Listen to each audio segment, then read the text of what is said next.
have not yet reported the results in challenge. I'm pretty sure that match already happened. So I wasn't able. I think it was like too late at night for me to see it. But if anyone knows, oh, they had to reschedule. Okay, got it. I see. Okay, fair enough. Life happens. As we know.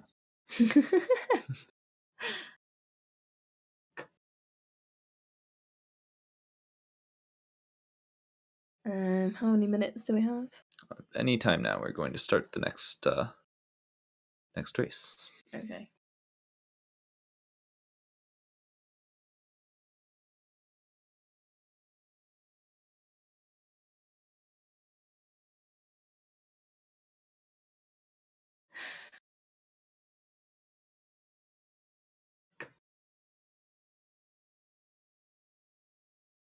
Okay, 20 seconds. Yeah. Well, so both our runners had some very clean plateaus last race, and we'll be looking to repeat that. Yes, this is the same runners. They are doing a best of 3. Coensi currently has the advantage, but should Daniel win, we will go to a tiebreaker third match. Mm-hmm. And our runners are off.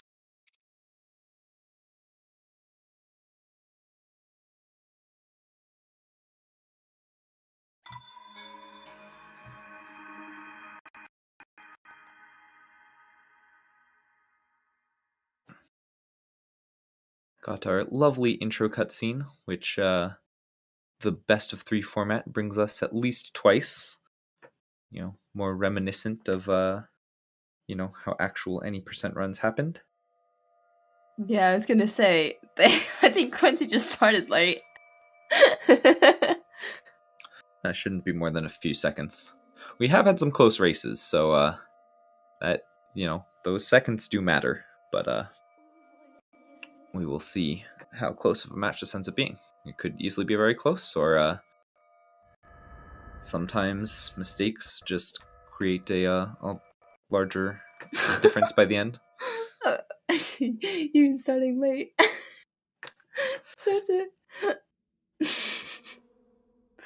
Oh man.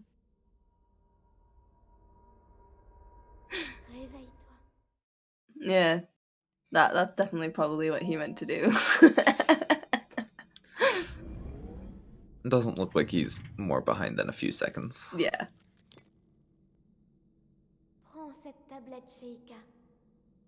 Both our runners, of course, grabbing the Sheikah slate,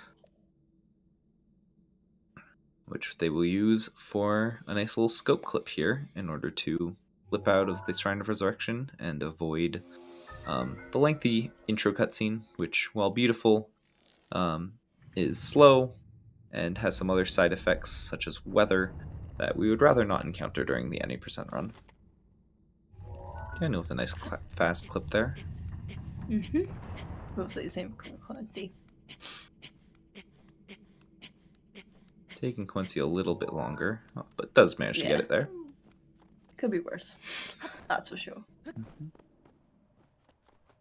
Daniel appears to be going for the Boko Shield route. Yeah. We weren't here for the first plateau, so we don't know if this is what happened last time. But Boko Shield is the more inconsistent shield to grab, because at this Boko Camp, 1, you can die, and 2, Boko Shield has less durability, even though we do have a durability glitch. That basically, the biggest issue is the Boko Camp. Yeah, I think runners have developed some strats in recent times that have made it, consistent enough for people to do in races. But ultimately, it saves 7 seconds, and this is a good question, Bings. All I know is that whatever shield he had broke in Calamity, and that's basically any shield that gets hit by a laser. So, does it really matter? Nice clean swipe to get the Boko Shield there. Now just to avoid the archer, or strike him first. Make sure you dip into the fire's radius.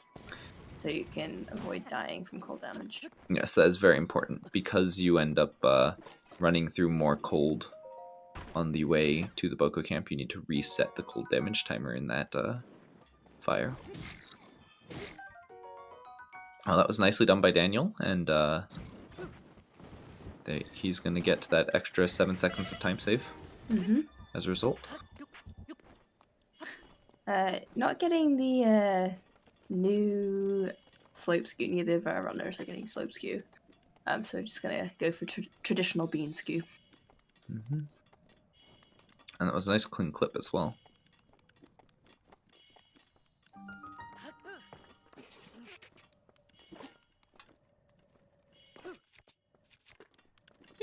I've never seen that camera angle. Yeah, Coensi doing sort of a top-down camera angle there. Ultimately, doesn't really matter. Most runners are basing their angle for Link off of the minimap, and so just whatever visual cue you like for lining up the position. I could see top-down being good if you have a good visual cue that you like for that. Yeah, it's whatever works for you.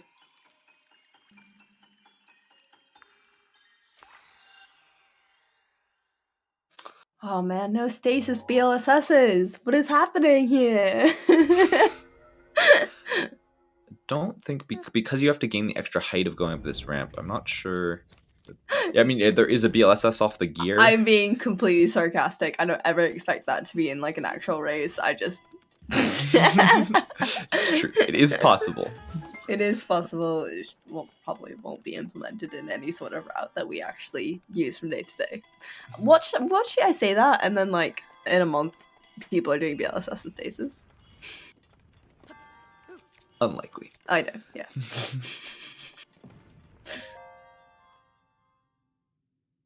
Nice stasis from both of these.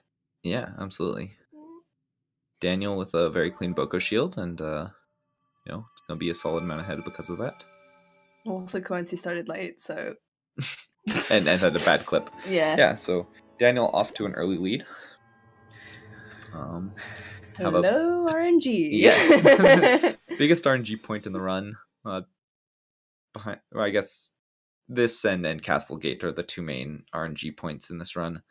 And see how amiibo scans go.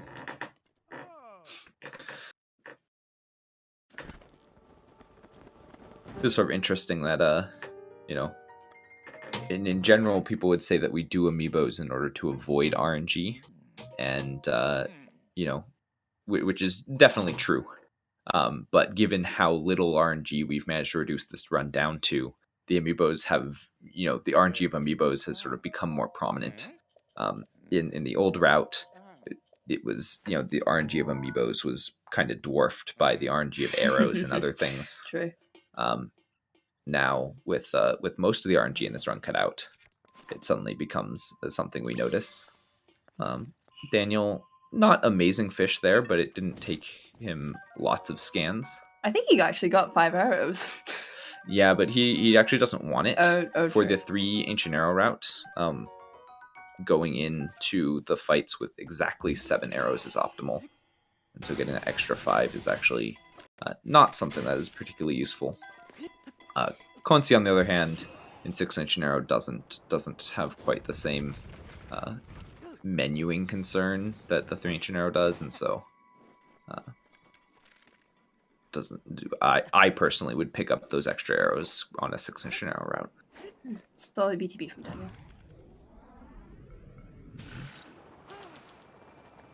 And Coensi's looks good as well.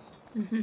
Oh, a long time in bullet time there for that BTB. Yeah, the bullet time on that BTB is very forgiving, so you can do that. But one of the ways that people are now saving time on this is actually adding in some like backwards jumps and forward shield jumps in order to reduce the amount of time spent in bullet time, because it ultimately going in slow motion is not what you want to be spending a lot of time doing in a speedrun.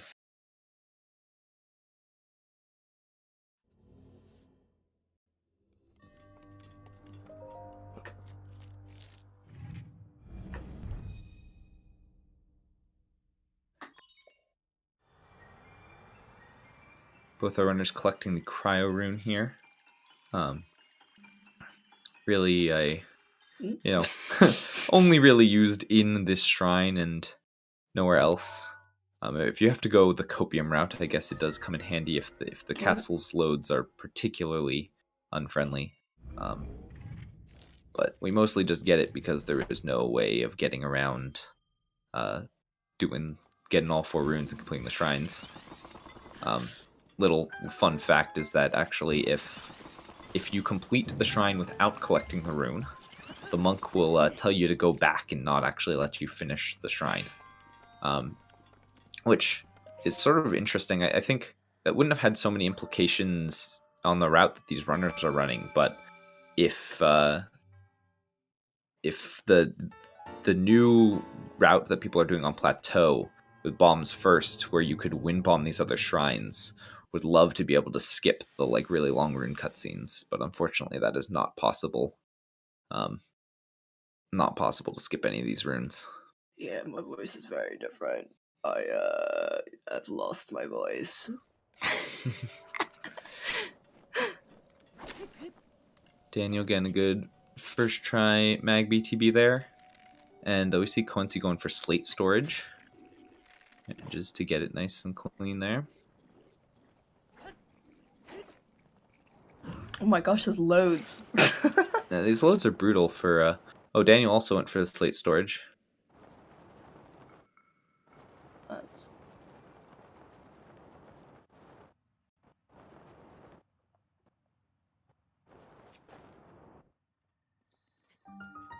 Unloaded for Coensi. Nice. Very nice. And I hate the inside club for mag. It's so dumb. Yeah, it is pretty mean. And with that, we are going to get a reversal on our runners. If you saw, so Daniel missed the cryo skip, which that makes up the 7 seconds that Daniel got from doing Boko Shield. So it's like Boko Shield has, I mean... No, it's a very, very good point, right? That doing Boko Shield, obviously you want to take every time save you can, but all those little tricks matter, and so missing the cryo skip there is enough to sort of offset that time save from earlier. I think they're both 7 seconds, so if you miss one or the other, like... Well, missing Boko Shield is brutal. Okay, true. Opting to go with pot lid. Yeah.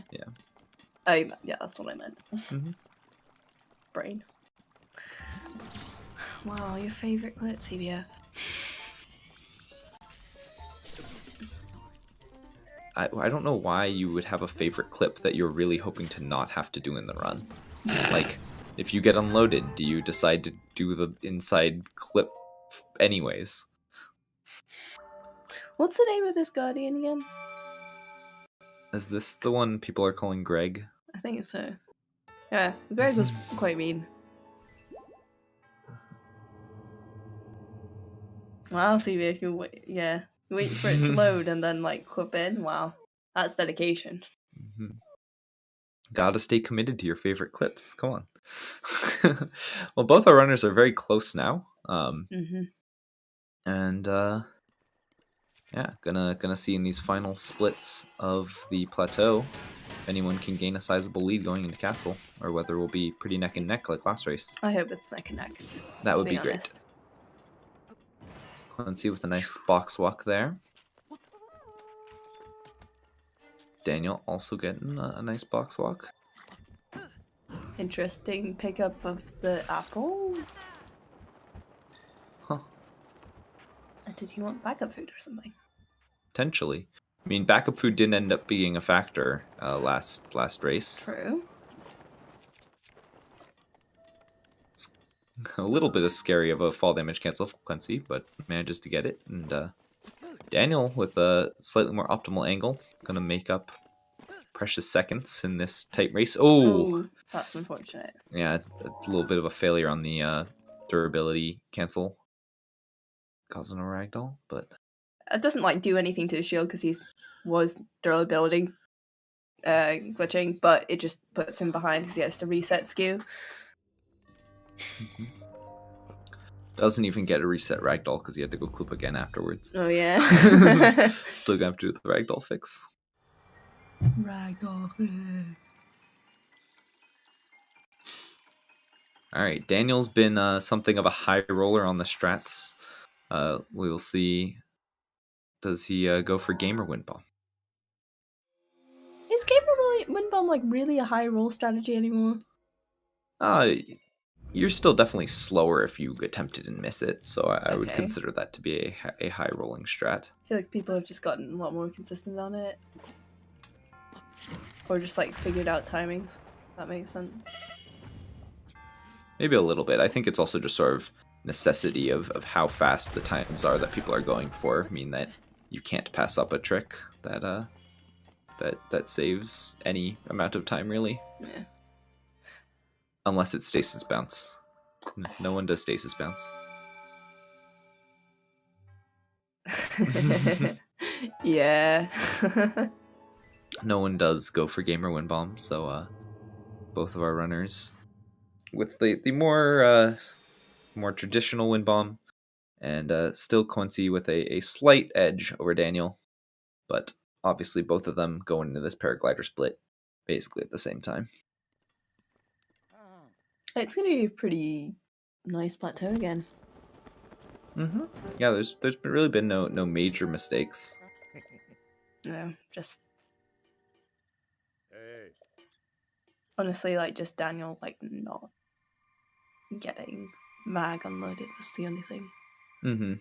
Yeah. Otherwise, I guess it's some yeah. Cryo skip. Look at Link. What a nerd. Oh, Ooh, that's a very low wind bomb for Daniel. at least. Luckily, yeah, no damage taken there, but we'll have to run a little further.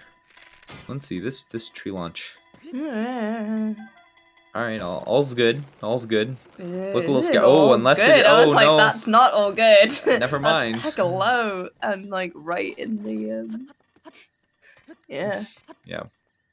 Oh well, this is a opportunity for Daniel to then go take the lead. Yeah.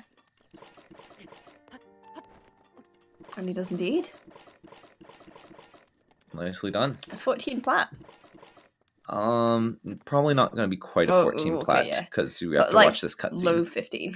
Yes, yeah, definitely a low 15.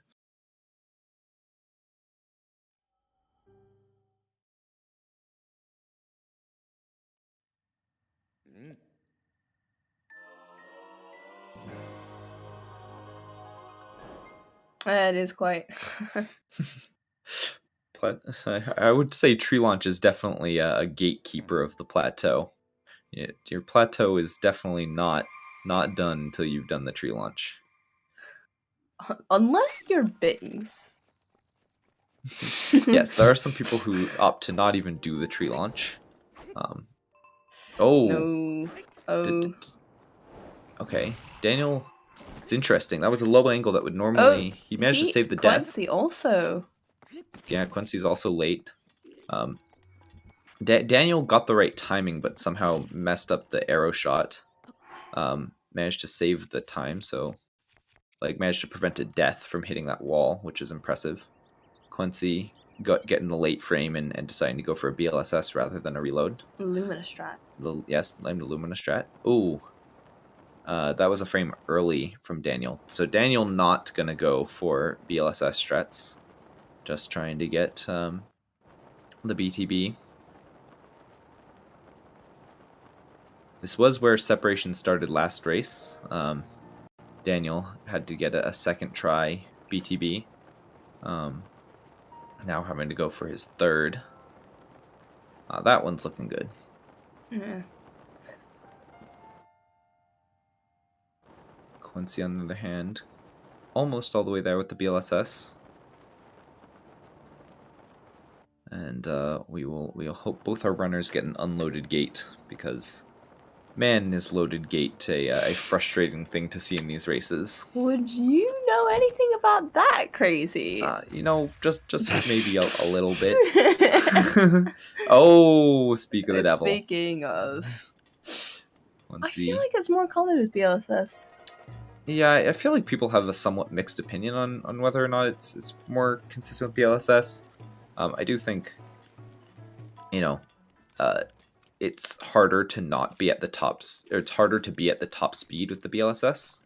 And so if you come in with it at all slow, then yeah. So and then we get on our flip flop. Yeah. Daniel manages to get the unloaded gate, and Coensi has to go copium. Mm-hmm. Yeah.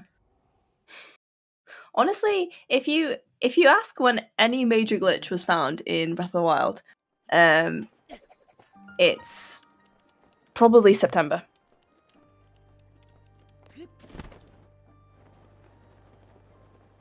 Oh, the floating bomb. Yeah, so BLSS, which is probably what you're referring to as the floating bomb, was found December this year. It is definitely the most recent major glitch that we had. It appears that it's about the same rate. Okay. I'd believe it. I think they're a bit of a trade-off. One of the things that BLSS gives an edge on is that you have stamina to float down through the gate. And not land until you are through, which means that the castle cutscene can't load before you're through, because it won't load until you touch the ground.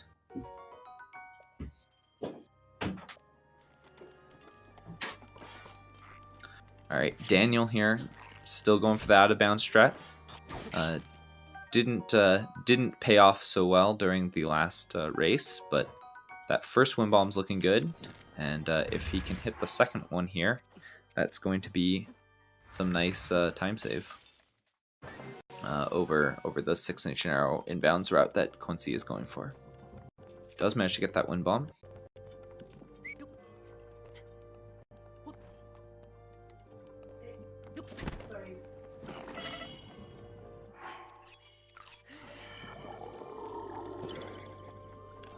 And Daniel now, I guess, yeah, Daniel again missed the pickup of the arrow on the boulder launch after stasis. Has to go pick up that ice arrow there. But gonna take this last wind bomb and take the lead going into these fights. And if you start the fights ahead, interesting, goes for a save there. I guess he was maybe worried about being shot by the Guardian, which is fair. They can get you still on that roof. Autosave itself is probably would have put him back before. Anyways, it manages not to die. So now we'll enter the fights with a lead, assuming Windblade skip goes well. Hopefully it will. Alright, let a housemate in.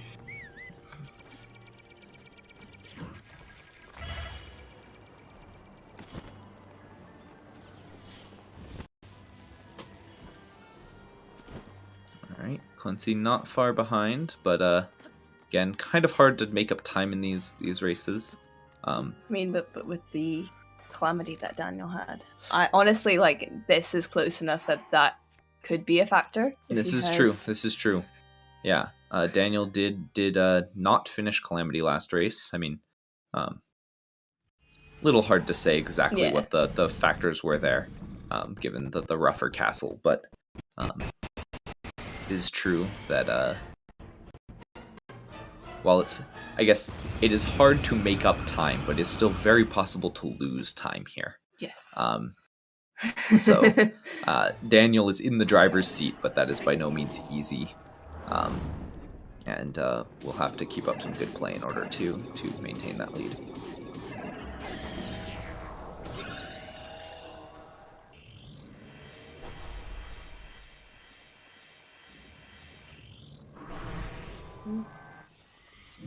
And there's a water blight. Yeah, so Daniel, like a blight ahead, basically.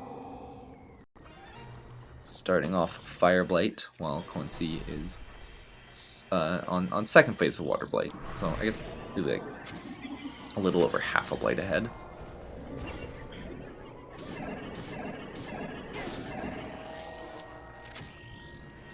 Oh, missed the headshot there for Coensi. That's recoverable, but that's a little unfun on the durability.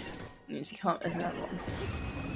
Which, I mean, you don't expect these runners to miss another headshot, but like... Yeah, it also creates some strain on the durability for the Royal Claymore at the end of Thunderblight. Fair enough. I do not remember off the top of my head whether Coensi had to get the Razor Shroom. We are both talking through the same mic, so the microphone overlay is working as expected. Hi, I am Crazy AZ. Yeah. Talking through Litbook's mic.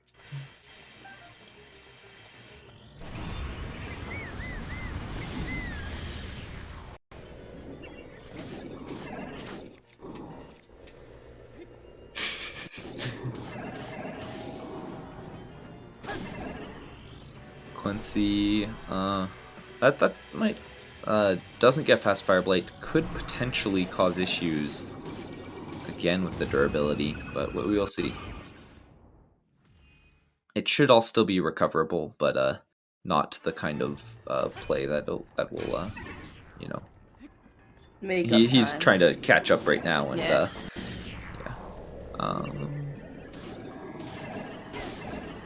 Yeah, so the Claymore breaks there. Has to swap to the boomerang, but only one additional hit, so ultimately that really doesn't matter too much. As Daniel goes to start the Thunderblight Calamity fight. Ah, yes, that's definitely Thunderblight.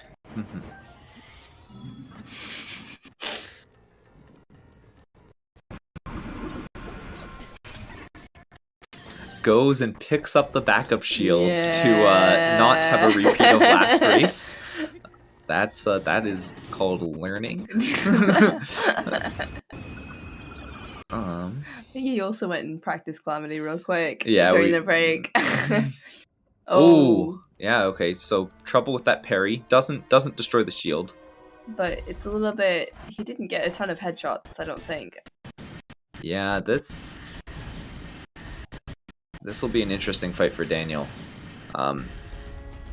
Still has time on the attack up potion, but yeah, doesn't have a ton of extra. Ooh, manages to hit the headshot from the wall. Very nicely done. Ooh, that's a swag shot. Meanwhile, some challenges for Coensi over here in the fire. Oh my gosh, that ragdoll I think literally saved him. I think he would have died if he hadn't been ragdolling. Quite possibly. There's a successful parry for Daniel. That's nice.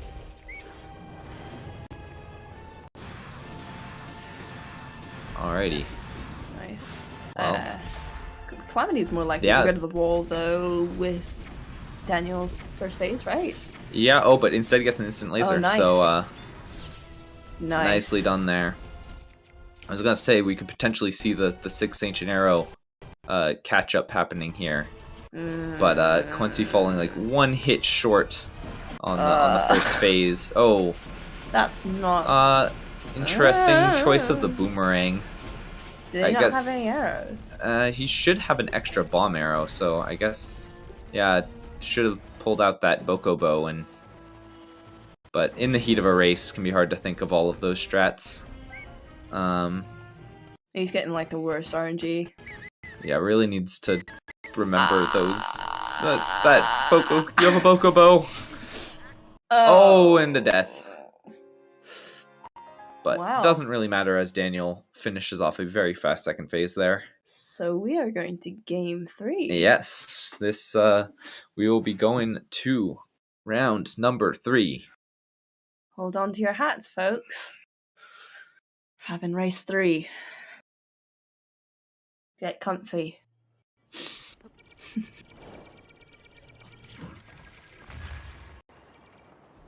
Good on Coensi for like pushing through. Yeah, our runners are allowed to watch their opponents, but they do not have to, and most runners opt not to, just because it adds some extra stress to see where your opponent's at. So for all Coensi knows, Daniel may also have struggled. Even a belly crush wouldn't catch them up at this point. Yeah, Dark Beast takes about 2.5 minutes. to complete, and getting through the full set of fights can be just under 5. So you'd really have to see 2 deaths to Dark Beast to overcome a Calamity death. And with a missed Wind Blight skip. Yeah, it looks like Coensi may have just checked. We've seen Coensi in the chat. Coensi may have just checked the race and seen that Daniel is on Dark Beast and has conceded. Yeah, and he missed Wind Blight skip, so it's like no point anyway. Mm-hmm.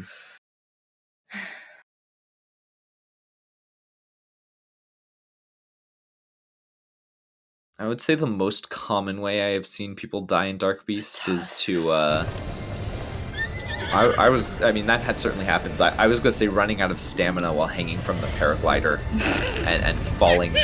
You're waiting for that final eye shot to happen, hanging from the paraglider, and then run out of stamina and just fall to your death.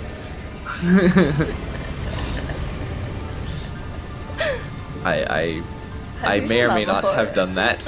Yeah, I mean, it was a long time ago, but It was a long time ago. Mm-hmm, it was in the summer.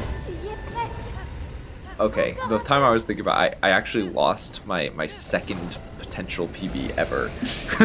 Back when my PB was a 140, I missed the opportunity to make it a 112 by dying to Dark Beast.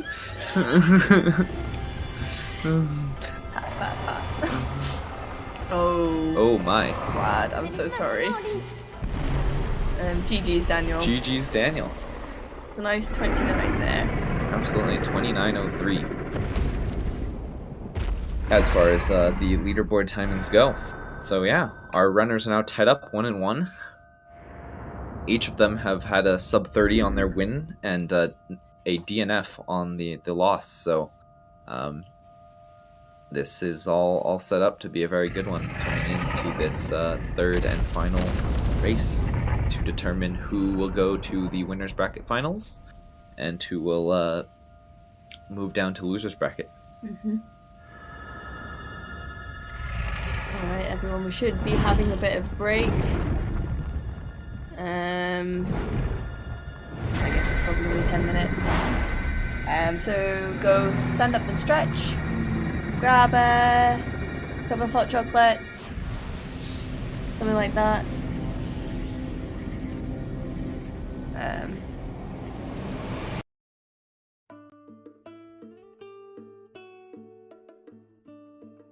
Cheeky little 10-minute break. I personally will probably